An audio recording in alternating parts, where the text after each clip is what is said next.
Summer rages on and there are just a couple more servants left to cover. Hello everyone, Sobroni of G&A Reviews here with another Summer Servant Spotlight. This time we'll be taking a look at the only servant voted most likely to play all of her card games on motorcycles, Helena Archer. We'll be examining her stats and skills, as well as going over pointers on how to utilize her effectively, and an overall grade comparing her to how she stacks up to the other 4-star servants. Now, on to Helena's stats. Helena has a max HP of 11,404 and a max attack of 9,446, which becomes 8,973 when accounting for her Archer class modifier. Her HP is among the lowest in the 4-star Archer class, while her attack doesn't fare much better, being just about average. Compared to the 4 stars on the whole, she has slightly above average HP and just average attack. Overall, Helena Archer has average stats and a balanced stat spread, making her decent both offensively and defensively. Taking a look at her skills, her first skill is Summer Vacation rank A+. It increases the NP gauge of all allies between 10 and 20% depending on level, and it also grants them 5 crit stars per turn for 5 turns. Her next skill is Nyarf rank B. It applies damage plus 1,000 to 2,000 5 times for 5 turns, depending on level, and it also decreases the charge of one enemy by 1. And finally, her last skill is Colonel Summer Vacation rank B. It increases her arts card effectiveness for 1 turn between 20 and 40% depending on level, and it also applies nullified debuff to herself 1 time for 5 turns. Taking a look at her passives, she has Magic Resistance rank C, which increases her debuff resist by 15%, and Independent Action rank C, which increases her crit strength by 6%. As for her deck and Noble Phantasm, Archer Helena has a Quick Arts deck with Quick Arts Buster and an Arts Noble Phantasm. Her Noble Phantasm Sanat Kumara Wheel deals heavy damage to all enemies with between a 450% and 750% damage modifier depending on level. It also decreases enemy debuff resist and defense for 3 turns between 10 and 30% depending on overcharge. Taking a closer look at her cards, we see that her quick card hits 3 times, her arts hits 5 times, her buster hits once, and her extra attack hits 3 times. She has an NP gain rate of 0.38% and a star rate of 8%. She has very poor NP gain due to the extremely low NP gain rate and just about average star generating from her double quick card deck. Helena definitely draws the short straw for the summer lineup. While her look and animations are pretty dope, the same can't be said for her stats. Her HP and attack are just about average, giving her no distinct advantages, and her NP gain is poor at best because of that low NP gain rate. Unless you're critting with her arts cards, don't expect to charge your NP very quickly. Her star gen does fare a bit better, but it's still only just average. However, as we all know, the most important part of a servant is not their stats, but their skills.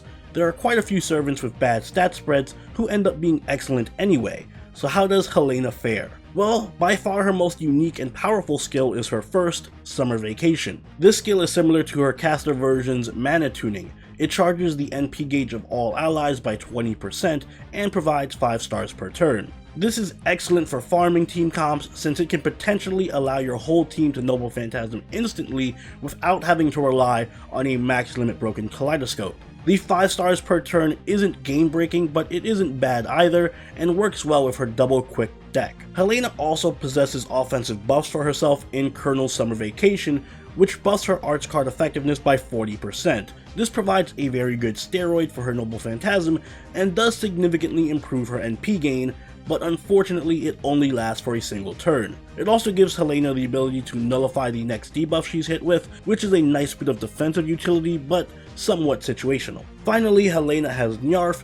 It decreases the NP charge of an enemy and grants her a 2,000 bonus damage to her cards. The extra 2,000 damage on her cards is largely irrelevant and almost never comes into play, but it is worth noting that it works just like Curse and Burn in that it goes through defense buffs, so it would work very well in something like that Crab Challenge quest from the summer rerun. However, the NP drain is by far the most important aspect of this skill, and it gives Helena some stall utility, which is nice to have in an arts team. Skill priority for Helena is very simple. Summer Vacation first, since the NP charge is by far her most useful and versatile skill, followed by the Arts buff for additional damage and NP gain, and then finally Nyarf, as it's more situational. Helena's NP is an AoE arts that decreases enemy debuff resist and defense. The damage on this Noble Phantasm is very low, even with her arts buff, but it does provide good debuffs. Defense down can soften enemies, while debuff resist down makes them a lot more susceptible to stuns and charms, which are common in stall and arts teams.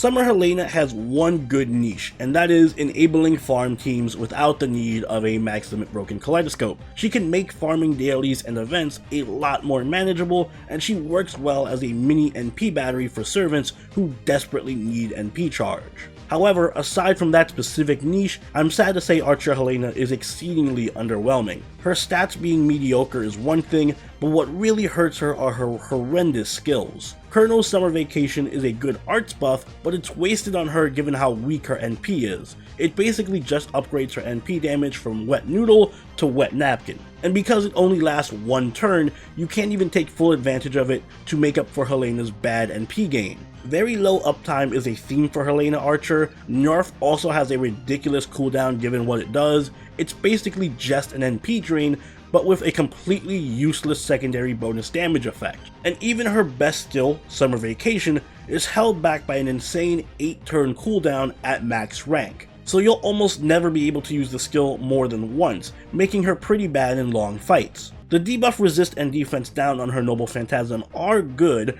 but because her NP gain is so poor and inconsistent, you won't be able to reliably stack them, leaving them at a meager 10% in most cases. And of course, she has no defensive skills, so she's prone to dying quickly. All of Helena's faults are further emphasized by how amazing most 3-star and 4-star archers are. In fact, pretty much every 3-star and lower archer will drastically outdamage her if they're NP2 or higher, unless your Helena is also NP2 or higher. And don't mistake this for an attack on Helena, she just doesn't offer anything good aside from her NP charge skill. But that NP charge can be useful in certain situations and team comps. Your best bet for building a team with Archer Helena is to of course go the arts route. Pair her with servants that have a strong AoE arts Noble Phantasm so that you can maximize their farming and NP spam potential. Saber Shiki, Rider Mordred, and Nursery Rhyme are all good choices.